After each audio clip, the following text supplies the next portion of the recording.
ঈদ মোবারক, ঈদ মোবারক, ঈদ মোবারক। Hello viewers, আসসালামু আলাইকুম। সবাই কেমন আছেন? আমি আলহামদুলিল্লাহ ভালো আছি। তো অনেক দিন পরে একটা ব্লগ শেয়ার করতেছি, তার কারণ হলো আমার বাসায় ইন্টারনেট প্রবলেম ছিল। তো এই ভিডিওটা কয়েকদিন আগের ভাবলাম যে আজকে আপলোড করব, আপনাদের সাথে শেয়ার করব আমার ঈদের বাজার। আসলে ঈদ কোরবানিটা আসলে আমার মেজাজ এত মানে কিটকিটে থাকে, জানি না কেন। কারণ আম, কাঁঠাল, লিচি, জাম সব কিছুর সিজন, তার উপরে কোরবানির ঈদ, সব কিছু মিলে মানে একদম মাথা ঠিক থাকে না। তো এইখানে হলো যে গরম মশলার বাজার করেছি কিছু কিছু না, মানে মোটামুটি ভালোই করা হয়েছে। আমি এবার খুবই ফেড আপ, কারণ এত বেশি পরিমাণে পেঁয়াজ, রসুন, আলু এগুলি নিয়ে আসছে, তার উপরে বৃষ্টি, ঘরে রাখার জায়গা নাই। তো যাই হোক, তারপর কিছু করার নাই, ঈদ বলে কথা, বাজার তো করতেই হবে। তো এই তো আমার যে হেল্পিং হ্যান্ড, সে বাজার থেকে ব্যাগ থেকে সব কিছু বের করতেছে। যদিও এবার কিছু কিছু জিনিস খুবই অল্প অল্প করে কিনেছি, কারণ রাখার জায়গা নেই সত্যি যেটা।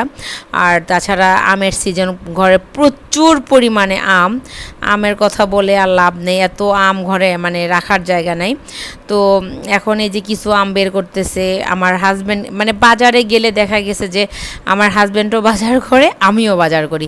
বাইরে গেলে যেটাই চোখে পড়ে আমরা দুজনেই বাজার মানে নিয়ে আসি আর কি। বিশেষ করে আমার বাজার করতে খুব ভালো লাগে। তো যাই হোক, আপনাদের কার কী অবস্থা?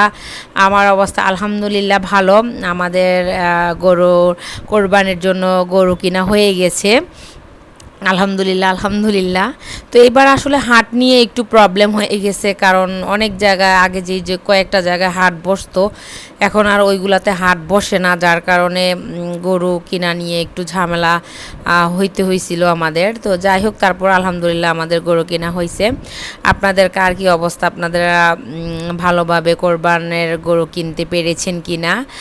আর আসলে অনেক দিন পরে বলতে কি, আমি চেয়েছিলাম রেগুলার ভিডিও আপলোড করার জন্য, বাট ইন্টারনেট এত পরিমাণে প্রবলেম ছিল, লাস্ট ফাইনালি আমার ইন্টারনেট লাইনটা ঠিক হয়েছে।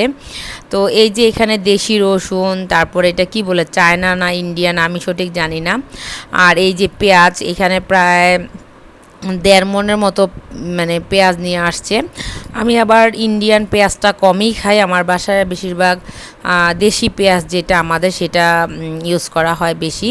এখন এই বাজার দেখে পেঁয়াজ কি করব, কোথায় রাখবো, রাখার জায়গাও নাই, এমন এক অবস্থার মধ্যে পড়ে গেছি। আর এই যে এখন এই পেঁয়াজগুলো আমি বলছি ঢালে দেখি কি অবস্থা, যেহেতু বস্তায় ছিল, বস্তায় থাকলে তো আর চেক করে আনা যায় না। তো এই আর কি, বাজারগুলো আসছিল আমার বিকেলে, আর এগুলা গুছাতে গুছাতে আমার প্রায় 2 দিন টাইম লাগছে, কারণ প্রচুর, বললাম না যে বাসায় আম, তাল, কাঁঠাল, লিচি, জাম সব কিছু মিলে মানে একদম নাজেহাল অবস্থা। আর আলুর কথা বলে তো লাভই নাই, আমার বাসায় প্রচুর আলু লাগে। যারা আমার ভিডিও রেগুলার দেখেন তারা তো অবশ্যই জানেন। বাসায় এখন আমার প্রায় 2 মণের মতো আলু আছে। জানি না আলু এগুলা কিভাবে শেষ করব, এত পরিমাণে আলু। আর কোরবানের প্রস্তুতি তো মোটামুটি আমরা কম বেশ নিচ্ছি, তারপরও মশলা বাটাবাটির ঝামেলাটা এখনও আমি যাইনি, আজকে থেকে শুরু করব। তো অলরেডি আমি শুরু করে দিয়েছি, আমার যে হেল্পিং হ্যান্ড, ওকে বলেছি যে তুমি আস্তে আস্তে সব কিছু কেটে ধুয়ে টুয়ে পরিষ্কার করে ক্লিন করে রাখো, তারপরে আস্তে আস্তে। আমি অবশ্য মশলাটা একদিন আগে বাটাবাটি করি, আর আমি ব্লেন্ডারে বাটা পছন্দ করি না, হাতে বেটে নেই। তো আমি আজ একটু করে রাগ করেছিলাম আমার হেল্পিং হ্যান্ডদের উপর, যে তোমরা ফাস্ট কাজ করতে পারতেছো না। তো এই যে এখানে চাল নিয়ে আসছে, চাল তো মানে চিকন চাল, মোটা চাল, সব রকমের চাল। এবার যে কি হয়েছে আল্লাহ জানে। তো ওদের সাথে চিল্লাচিল্লি করার কারণে আমার যে ছোট ছেলে, সে বলতেছে মাম্মা তুমি রাগ করো না, আমি তোমাকে হেল্প করতেছি। তো মাশাল্লাহ অনেক হেল্পফুল, তো সে কাজ করতেছে। তো অনেকে হয়তো ভাববেন যে তেল এভাবে আনলাম কেন। আসলে ঈদের দিন আমি যেতটুকু রান্না করি মাংস, ওটার জন্য 1 লিটারের একটা বোতল লাগে। আর ঈদের পরে আমার কিছু প্রোগ্রাম আছে, তো ওইভাবেই করে আসলে তেলটা নেওয়া হয়েছে। তো এখানে প্রায় বাসায় 20 লিটার তেল, আর আমার তেল বেশি লাগে, যেটা মিথ্যা বলে লাভ নেই। প্রতি সপ্তাহে আমার 5 লিটার তেল লাগে, যেহেতু বাচ্চাদের জন্য বিকেলে নাস্তা বানানো হয়, ভাজাভাজি করা হয়। তো এই যে লিচি, আমার ছেলে বলতেছে যে আমার লিচি অনেক পছন্দ, অনেকগুলো লিচি নিয়ে আসছে তার জন্য, সে আসলে লিচিটা খুব পছন্দ করে। আর টিস্যু আমার ছেলে খুব মানে ইউজ করে, তার টিস্যু ছাড়া সে গোসল করার পরও মানে মনে হয় যে সে টিস্যু দিয়ে গা মুছবে, এরকম অবস্থা আর কি।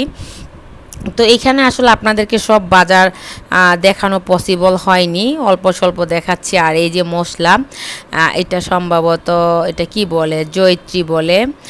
তারপরে এখানে নিয়ে আসছে জায়ফল, তারপরে লং, তারপরে হলো যে এলাচ, এটা সাবুদানা নিয়ে আসছে। আমার বাসায় সাবুদানার পায়েসটা সবাই খুব পছন্দ করে। আর এই যে দারুচিনি, নরলস তো বলে লাভ নেই, এক ফ্যামিলি প্যাক একদিন 2 দিনও শেষ হয়ে যায়।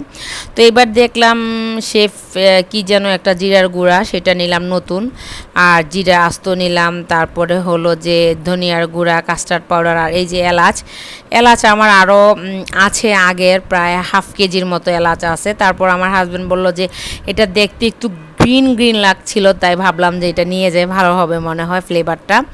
আর এই যে পেঁয়াজ, আলু, আম, মানে একদম কাজ করতে করতে অবস্থা একদমই খারাপ। তার উপরে তো রান্না বাড়া আছেই, আর যে গরম পড়েছে, মানে এই গরমের মধ্যে আসলে খুবই টাফ হয়ে যায় কাজকর্ম করাটা। আর এই যে এখানে আমার 2 থালা গরম মশলা, আগের যেগুলা এগুলো আর আপনাদের সাথে এবার শেয়ার করিনি। আসলে আগে যে মশলাগুলো ছিল সেগুলো দিয়ে আমার হয়ে যেত, বাট ঈদ বলে কথা, আমার হাজব্যান্ড মানে থাকলেও সে বাজার করবেই, মানে ঈদে সে নতুনত্ব বাজার করবেই। আর এই যে সেমাই আগের ছিল, তারপরে এবার আমি বলছি বেশি আনার দরকার নাই, 2 প্যাকেট লাচ্ছা সেমাই নিয়ে আসছে।